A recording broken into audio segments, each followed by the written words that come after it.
নমস্কার, টিডি exam Challenger YouTube চ্যানেলে তোমাদের সকলকে স্বাগত জানাই।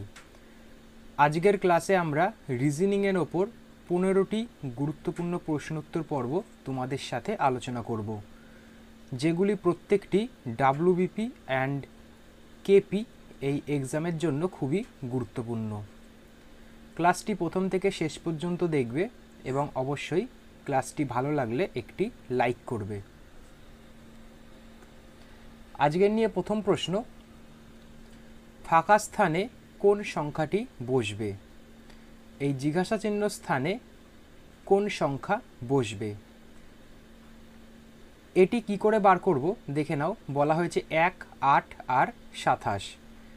যদি আমরা 1-এর কিউব করি তাহলে এটি হবে 1, যদি আমরা 2-এর কিউব করি তাহলে হবে 8, আর যদি আমরা 3-এর কিউব করি তাহলে হবে 27।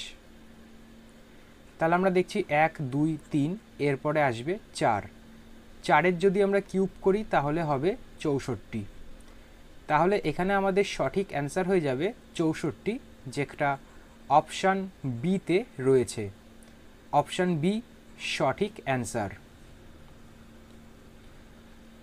পরের প্রশ্নটি দেখো, বলা হয়েছে এই জিজ্ঞাসা চিহ্ন স্থানে নিচের কোন অপশানটি বসবে?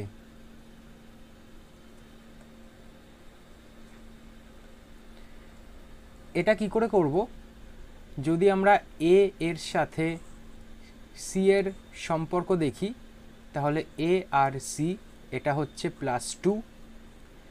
যদি আমরা বি এর সাথে ডি এর সম্পর্ক দেখি, বি আর ডি এটাও হচ্ছে +2। যদি আমরা ই এর সাথে জি এর সম্পর্ক দেখি, ই আর জি এটাও হচ্ছে আমাদের +2। আর যদি আমরা এফ এর সাথে এইচ এর সম্পর্ক দেখি, এফ আর এইচ এটাও হচ্ছে আমাদের +2 করে। একই রকমভাবে আমরা এটা লিখে নেব আই, জে, এম আর হচ্ছে এন। আয়ের পর +2 হচ্ছে কে, মানে এখানে কে বসবে। জে এর পর +2 হচ্ছে এল, মানে এখানে এল বসবে। এম এর পর +2 হচ্ছে ও, মানে এখানে ও বসবে। আর এন এর পরে +2 হচ্ছে পি, মানে এখানে পি বসবে। কে, এল ও পি এটাই আমাদের অ্যান্সার হবে, আর এটি রয়েছে অপশান বি এর মধ্যে। 2 নম্বর প্রশ্নে অপশান বি হচ্ছে সঠিক অ্যান্সার। পরবর্তী প্রশ্ন, নিচের কোনটি অন্যদের থেকে আলাদা? 4টে অপশান দেখছো, এর ভেতর কোনটি সঠিক অ্যান্সার হবে? এখানে যদি আমরা 28 দেখি, এটা হচ্ছে 4 × 7, মানে 4 × 7 = 28। 49 যদি দেখি 7 × 7, মানে 7 × 7 = 49। যদি আমরা 42 দেখি 6 × 7, 6 × 7 = 42। তো আমরা প্রত্যেকটাই দেখছি যে 7-এর গুণিতক হিসাবে রয়েছে। তাহলে এখানে আলাদা কোনটা হবে? অপশান কোনটি আলাদা হয়ে যাবে? অপশান ডি এ দেখো 65 রয়েছে, এটা কিন্তু 7-এর গুণিতক নয়। তাহলে এক্ষেত্রে আমরা অপশান ডি কে সঠিক অ্যান্সার হিসাবে ধরব। পরবর্তী প্রশ্ন, এই জিজ্ঞাসা চিহ্ন স্থানে কোন সংখ্যাটি বসবে? এটা আমরা কি করে বার করব দেখে নাও। 5 আর 4, যদি আমরা 5 × 4 করি আর তার সাথে আমরা 2 আর 3কে যদি গুণ করি, 2 × 3, আর এই দুটোকে যদি যোগ করি তাহলে আমাদের 26 হবে। 4 × 5 = 20 আর 3 × 2 = 6, তাহলে হয়ে যাচ্ছে 26। একই রকমভাবে যদি আমরা 3 আর 8কে গুণ করি তাহলে হচ্ছে 24, আর যদি আমরা 5 আর 7কে যদি আমরা গুণ করি তাহলে হচ্ছে 35, আর 24 আর 35কে যদি যোগ করে দিই তাহলে 5 আর 4 হচ্ছে 9, 3 আর 2 5, 59। 59 অপশান সিতে রয়েছে। তাহলে এই প্রশ্নের অপশান সি হয়ে যাবে সঠিক অ্যান্সার। পরবর্তী প্রশ্ন, নিচের কোন ভেন চিত্রটি দ্বারা এই নাবালক, ভোটার আর ভোট দানকারী এই সবগুলিকে বোঝানো হচ্ছে? যদি আমরা নাবালককে দেখি, এই নাবালক এটির সাথে ভোটার আর ভোট দানকারীর কিন্তু কোনো সম্পর্ক থাকবে না, তাহলে নাবালক আলাদা থাকবে। আর যে সমস্ত ভোটার সেই ভোট দান করে, আবার অনেক ভোটার আছে যারা ভোট দান করে না, সেক্ষেত্রে আমরা ভোটার আর ভোট দানের মধ্যে এরকম একটা সম্পর্ক বোঝাতে পারবো। আর এই ফিগারটি রয়েছে একমাত্র অপশান এ এর ভেতর, সেক্ষেত্রে অপশান এ হয়ে যাবে সঠিক অ্যান্সার। পরের প্রশ্ন বলেছে, নিচের সরলটি সঠিক করার জন্য প্রয়োজনীয় কোন দুটি চিহ্নের স্থান বিনিময় করতে হবে? এখানে যদি আমরা এই মাইনাস আর এই প্লাস এই দুটি চিহ্নকে স্থান বিনিময় করি, তাহলে কিন্তু আমাদের 14 অপশানে চলে আসবে। এটা কি করে হচ্ছে দেখো, 4 × 5 প্লাস 24 ভাগ 12 মাইনাস 8, 4 5 আমরা এখানে 20 লিখব। আর 24 আর 12 যদি ভাগ করি তাহলে 2 হচ্ছে মাইনাস 8, 20 আর 2 22 মাইনাস 8, তাহলে আমাদের অ্যান্সার কত আসছে?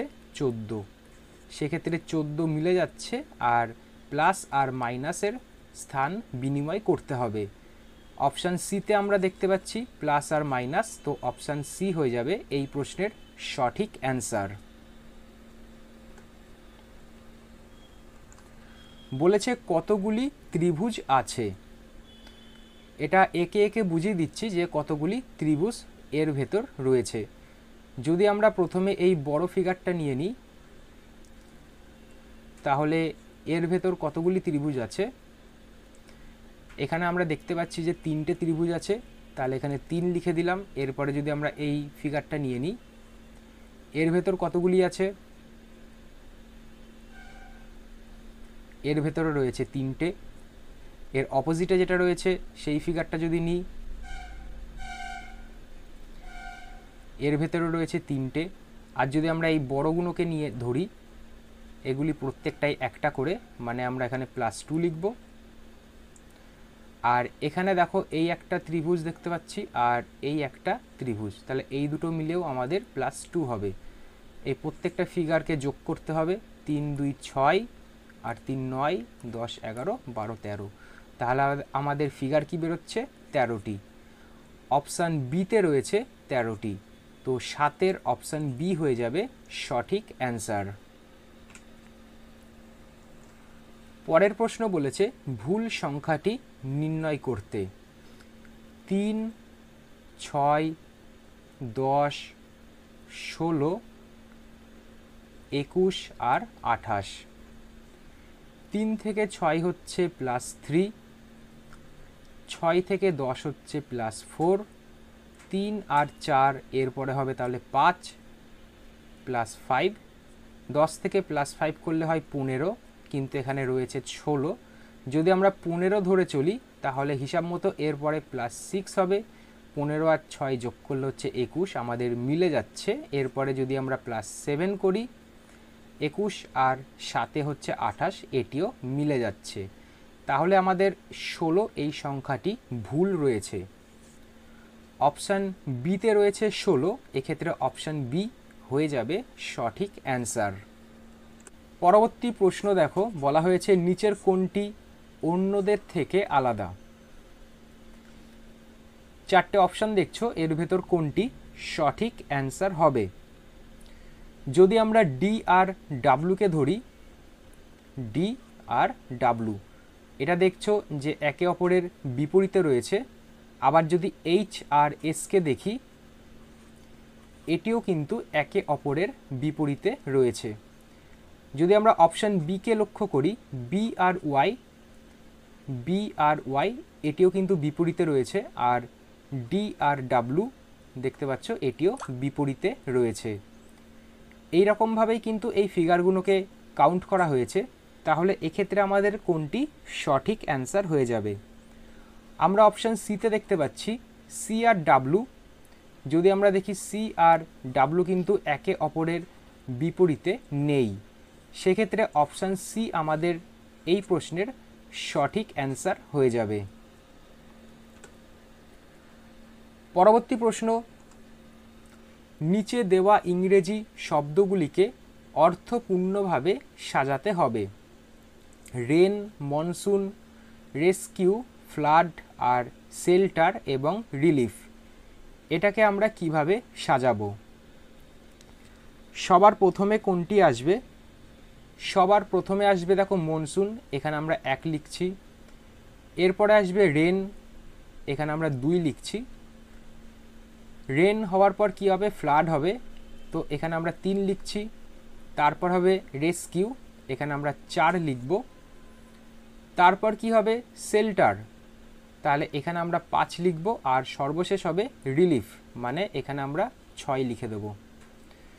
তো আমরা 1 কি লিখেছি? মনসুন, মনসুন আছে 2-এ। তারপর লিখেছি রেন, রেন আছে 1-এ। তারপর লিখেছি ফ্লাড, এটা আছে 4 নম্বরে। তারপর রয়েছে রেস্কিউ, এটা আছে 3 নম্বরে। তারপর রয়েছে শেল্টার, এটা আছে 5 নম্বরে। আর সর্বশেষ আছে রিলিফ, এটা আছে 6 নম্বরে। তো আমাদের এই ফিগারটা চলে আসছে 2, 1, 4, 3, 5, 6। এখানে অপশানে কোনটা রয়েছে? 2, 1, 4, 3, 5, 6। এক্ষেত্রে আমাদের অপশান ডি হয়ে যাবে সঠিক অ্যান্সার। পরবর্তী প্রশ্ন, কোনটি বেমানান? এই 4টে অপশানের ভেতর এই প্রশ্নের সঠিক অ্যান্সার কোনটি হবে? সঠিক অ্যান্সার হবে উপত্যকা। উপত্যকা এই 4টের মধ্যে কিন্তু বেমানান। অপশান ডি এই প্রশ্নের সঠিক অ্যান্সার। পরবর্তী প্রশ্ন দেখো, শূন্যস্থানে কোন সংখ্যাটি সঠিক বসবে?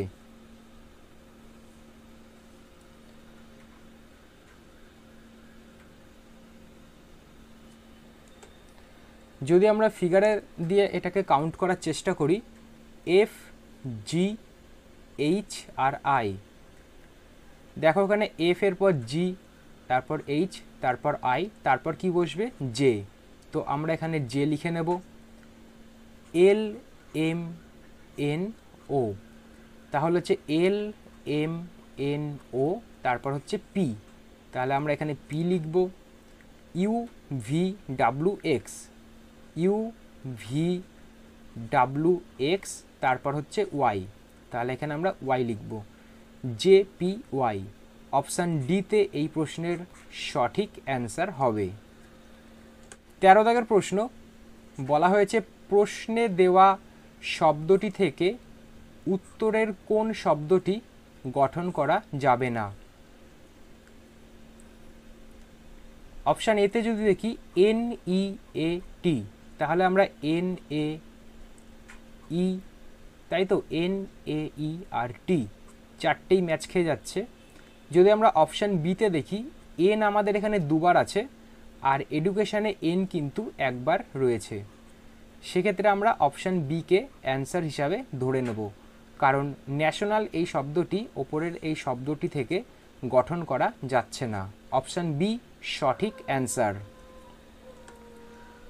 পরবর্তী প্রশ্ন, যদি কোনো সাংকেতিক ভাষায় স্প্যাঙ্ককে PSNA কে লেখা হয়, তাহলে থ্রোকে কি লেখা হবে?